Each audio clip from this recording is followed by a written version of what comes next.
কোরআন দিয়ে সমাজ রাষ্ট্র চালানোর কথা বললে অনেকে রেগে যাচ্ছে, খেপে যাচ্ছে। আপনারা দেখতে পাচ্ছেন অনেকে কোরআনের মাহফিলে বিশৃঙ্খলা পর্যন্ত সৃষ্টি করছে। অনেক জায়গায় ওই জালিমদের মতো করে এখনো নতুন করে আবার মাইক্রোফোন পর্যন্ত ওরা টান দিয়ে কেড়ে ফেলছে। নানাভাবে তারা হট্টগোল, বাধা ইত্যাদি সৃষ্টি করবার চেষ্টা করছে। কোরআনের আইন, কোরআনের সমাজ ব্যবস্থা, রাষ্ট্র ব্যবস্থা তোমার যদি এই দেশে সহ্য না হয়, ভালো না লাগে, অন্তত এ দেশে থাকার দরকার নেই। অন্তত হাসিনার মতো দিল্লিতে চলে যাও। এই দেশে বাঁচতে হলে, এই দেশে থাকতে হলে কোরআন নিয়েই বাঁচতে হবে, কোরআন নিয়েই থাকতে হবে। কোরআনের বিরুদ্ধে উল্টাপাল্টা মন্তব্য করলে এদেশের 18 কোটি মানুষ আপনার জিহ্বা টান দেবে, পায়ের নিচে ফেলে কুত্তা দিয়ে খাওয়াবে। নামাজ পড়ছেন কোরআন দিয়ে। আকিমুস সালাহ এ কথা কার? আল্লাহ। আকিমুদ্দিন এ কথা কার? আল্লাহ। আপনি আকিমুস সালাহ মানছেন ফজরে, জোহরে, আসরে, মাগরিব, এশায়, তাহাজ্জুদ, ইশরাক, আওয়াবিন সহ আকিমুদ্দিন, আল্লাহর দিন প্রতিষ্ঠার কথা বলতে গিয়ে, আল্লাহর বিধান কায়েমের পক্ষে কথা বলতে গিয়ে তখন আপনার মাথা গরম হয় কেন? আমার বলেন কেন? এই স্বভাবগুলি তো ছিল সেই সময়ের মুনাফিক যারা, তাদের বলেন না কেন? মুনাফিকদের সামনে যখন কোরআন দিয়ে সমাজ রাষ্ট্র চালানোর ঘোষণা দেয়া হতো, মুনাফিকরা তখনই সর্বপ্রথম তারা কেটে পড়তো। যার ব্যাখ্যা সূরা নিসার 61 নম্বর আয়াতে আপনি দেখবেন। আল্লাহ বলেন, ওয়াইযা কিলা লাহুম তাআলাউ ইলা মা আনজালাল্লাহু ওয়া ইলার রাসূলি রাআইতাল মুনাফিকিনা ইয়াসুদ্দুনা আনকা সুদুদা। সূরা নিসার 61 নম্বর আয়াত এটা। আল্লাহ বলেন, হ্যাঁ নবী, যখনই আপনি মুনাফিকদেরকে ডাক দেবেন, তাআলাও এদিকে আসো, ইলা মা আনজালাল্লাহু ওয়া ইলার রাসূলি, যা আল্লাহ তাআলা আমি রাসূল আমার উপরে নাজিল করেছে, এ দিয়ে সমাজ চালাই, রাষ্ট্র চালাই। হে নবী, আপনি তখনই দেখতে পাবেন রাআইতাল মুনাফিকিনা ইয়াসুদ্দুনা আনকা সুদুদা, যারা মুনাফিক ওরা পালানোর মতো পালিয়েছে। 2 নম্বরে, হে নবী, যখনই আপনি মুনাফিকদের সামনে কোরআন দিয়ে সমাজ রাষ্ট্র চালানোর কথা বলবেন, তখন তারা বলবে ক্বালু হাসবুনা, আমাদের জন্য যথেষ্ট, মা ওয়াজাদনা আলাইহি আবাআনা আওয়ালাউ কানা আবাউহুম লা ইয়ালামুনা শাইআও ওয়ালা ইয়াহতাদুন। এটা সূরা মাইদার 104 নম্বর আয়াতে পাবেন। আল্লাহ বলেন, হ্যাঁ নবী, যখন মুনাফিকদেরকে ডাকবেন, আসো, তাআলাও এদিকে আসো, আল্লাহর কোরআন দিয়ে সমাজ চালাই, রাষ্ট্র চালাই, হে নবী, তখনই আপনি দেখবেন যারা মুনাফিক ওরা বলে দরকার নেই, আমাদের বাপ দাদা মুরব্বীরা যে সংবিধান করে গিয়েছে তা দিয়ে দেশ চালানোর জন্য যথেষ্ট। কথা শুনতেছেন? কোরআন দিয়ে সমাজ চলবে, রাষ্ট্র চলবে।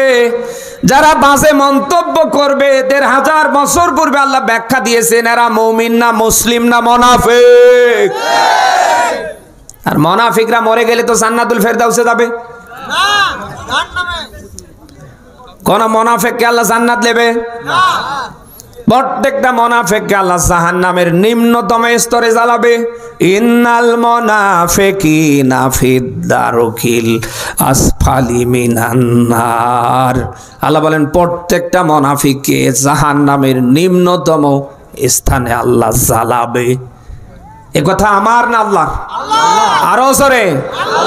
আপনি আমার একজন মুসলিম ভাই, দিনী ভাই, রক্তের সম্পর্কিত না হলেও আপনি আমার একজন দিনী মুসলিম ভাই। আপনি যা করছেন জাহান্নামের নিম্নতম স্তরে আল্লাহ দেবে কি করে? আপনি তো গিয়েই বসে আছেন, বলেন না কেন? ভাই হিসাবে আমি আপনাকে বাঁচাতে চাই।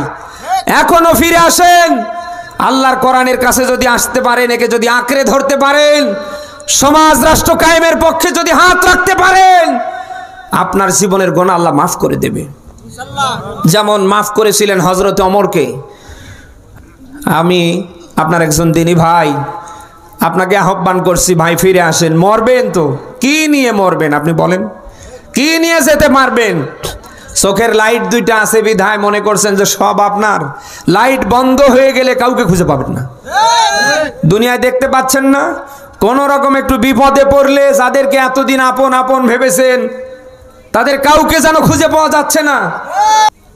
আপনি মুসলমানের সন্তান, আপনার মুখ থেকে কখনো এ কথা বলা শোভা পায় না। আপনি কখনো এ কথা বলতে পারেন না যে রাজনীতির সাথে কোরআনের সম্পর্ক নেই। বলেন না কেন? কোরআনের সাথে নাকি রাজনীতির কোনো সম্পর্ক নেই। আপনার তো কোরআন সম্পর্কে কোনো জ্ঞানই নেই। আপনি কোরআন পড়তে পারেন না। আপনি উজুর ফরজ, গোসলের ফরজ, ফরজ গোসল কেমনে দিতে আপনি কিচ্ছু পারেন না। তো যে বিষয়ে আপনার কোনো জ্ঞান নেই, আপনি এই বিষয় নিয়ে বাড়াবাড়ি করছেন কেন? সব আল্লাহ পছন্দ করে, তিনি কি বাড়াবাড়ি পছন্দ করে? বলে না কেন? আপনি কোরআন পড়তে পারেন না আর আপনি ফতোয়া দেন যে কোরআনের সাথে রাজনীতির কোনো সম্পর্ক নেই। কোরআনে রাজনীতি নেই, বলেন না কেন? রাজনীতির সেরা কিতাব নাম কি? মানুষ জীবনের শুরু থেকে শেষ পর্যন্ত নেই। ব্যক্তি জীবনের, পরিবারের, সমাজ, রাষ্ট্র চালানোর কথা কোরআনে নেই। কিভাবে চোরের বিচার করবেন ও কথা নেই। কিভাবে জেনা, ব্যভিচার, ইফটিজিং, ধর্ষণ যারা করে তাদের বিচার করবেন ও কথা নেই। কিভাবে ন্যায় বিচার কায়েম করবেন, ইনসাফ প্রতিষ্ঠা করবেন, বৈষম্য দূর করবেন, মানুষের শতভাগ অধিকার নিশ্চিত করবেন ও কথা কোরআনে নেই। তিবিয়ানান লিকুল্লি শাই, সমস্যা যেখানে সমাধান দিয়েছে আল্লাহ। আরো জোরে বলেন। এত কিছু থাকার পরে আপনি কিভাবে মন্তব্য করতে পারেন, কিভাবে বলতে পারেন যে কোরআনের সাথে এগুলির কোনো সম্পর্ক নেই? এই কথাগুলি অন্তত সামনে বলবেন না, নাহলে আপনার ঈমান যা আছে তাও থাকবে না। বলেন না কেন? আপনি যে বিষয়ে পারদর্শী, আপনি এই বিষয় নিয়ে কথা বলেন। আপনি যে বিষয়ে জ্ঞান রাখেন না, আপনি জানেন না, অন্তত এই বিষয় নিয়ে সামনে আপনি কথা বলতে যাবেন না। যারা কোরআন নিয়ে, ইসলাম নিয়ে আজে বাজে মন্তব্য করছে, আমরা হেদায়েত কামনা করছি, আল্লাহ যেন হেদায়েত দান করে।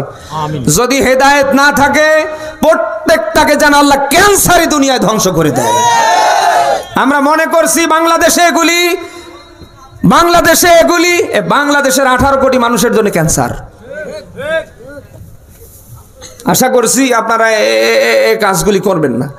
এতদিন জ্বালিয়েছে জালিমরা, এখন আবার জ্বালাচ্ছে আর একটা গোষ্ঠী। বলে না কেন? এই দরদাসকে জ্বালিয়েছে ওরা, এখন আবার নতুন করে অনেকে জ্বালানোর চেষ্টা করছে। লাভ কি হলো? জালিমদের কাছ থেকে শিক্ষা নেন। জুলুম করবার কারণে কোন জালিমের স্থান বাংলার মাটিতে নেই। 1.5 দশকে ভোট ছাড়া অবৈধভাবে বিশাল বাড়ি করেছি, প্রাসাদ করেছি। আপনি দেখেন তো কোনো বাড়িতে কোনো জালিম আছে নাকি? সব জনশূন্যে পরিণত আল্লাহ করে দেয়নি? শিক্ষা নেন, আপনার দ্বারাও যেন এরকম না হয়। কোরআন আছে, থাকবে, এটাকে কেউ ব্যর্থ করতে পারে? যারাই ব্যর্থ করার চেষ্টা করবে তাদের ব্যর্থ করবে কে? বলেন না কেন? অতএব কোরআনের গায়ে হাত দিতে যাবেন না, একে নিয়ে আজে বাজে মন্তব্য করতে যাবেন না, কারণ এর হেফাজতকারী স্বয়ং আরো জোরে, তিনি অবশ্যই একে হেফাজত করবেন। আর আপনি একে ব্যান করতে গিয়ে শেষ পর্যন্ত নিজে ব্যান হয়ে যাবেন। এই 1.5 দশকের জালিমরা আজ এই দেশ থেকে বিতাড়িত হবার পেছনে গুরুত্বপূর্ণ কারণ কোরআন শরীফ। বলেন না কেন? তারা আইন পাশ করে করে কোরআনের রাজ কায়েমের কর্মীদেরকে তারা নানাভাবে মিথ্যা মামলা দিয়ে অ্যাটাক করেছে। আমরা দেখেছি ফাঁসি পর্যন্ত দিয়ে মেরেছে। কোরআন আছে না? কোরআনের পক্ষের শক্তি আছে না? কোন জালিমকে আমরা দেখতে পাচ্ছি না। এই কাজগুলি করবেন না। শেষ করে দেই নাকি? এই যে ভাই, কি সমস্যা?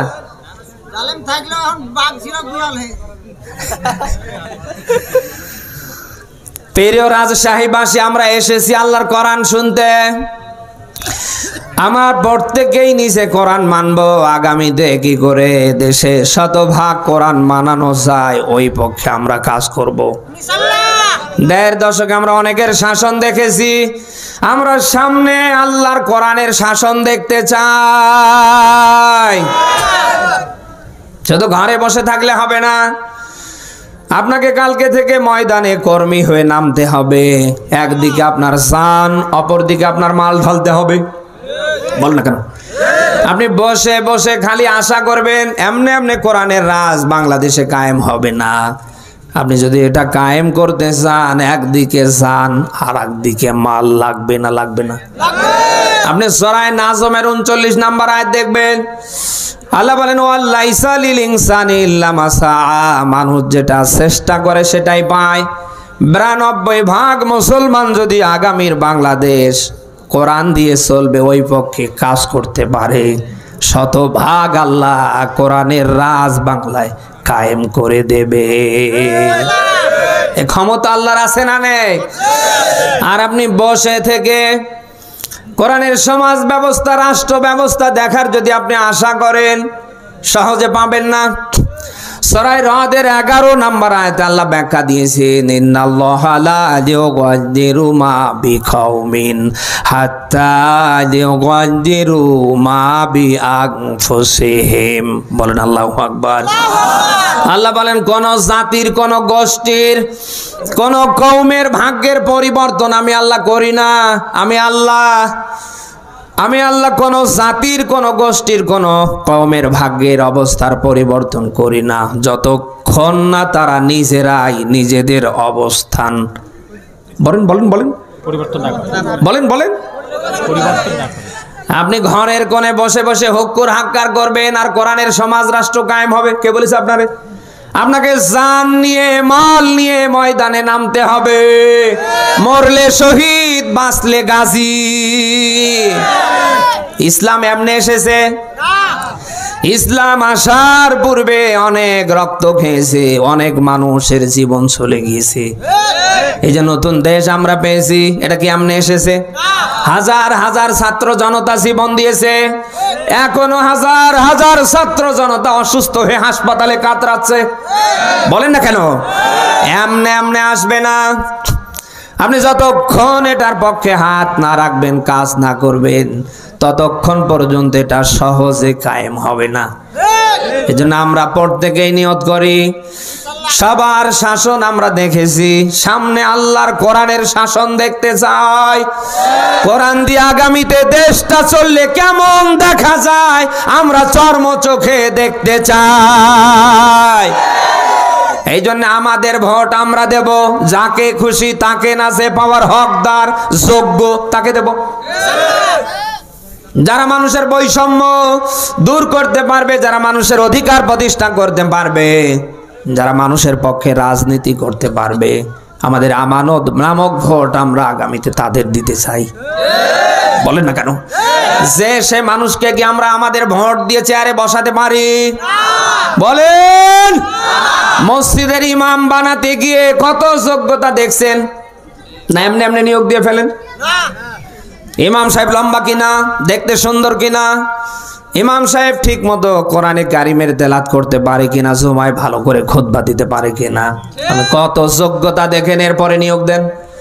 আরে ভাই, 400-500 মানুষের জন্য যদি আপনি এত যোগ্যতা দেখে নিয়োগ দিতে পারেন, আগামীর 2 উপজেলার জন্য যাকে আপনি সামনে ভোট দিয়ে চেয়ারে বসাতে যাচ্ছেন বা নিয়ত করেছেন, তারও যোগ্যতা ওই রকম দেখার দরকার আছে না নেই?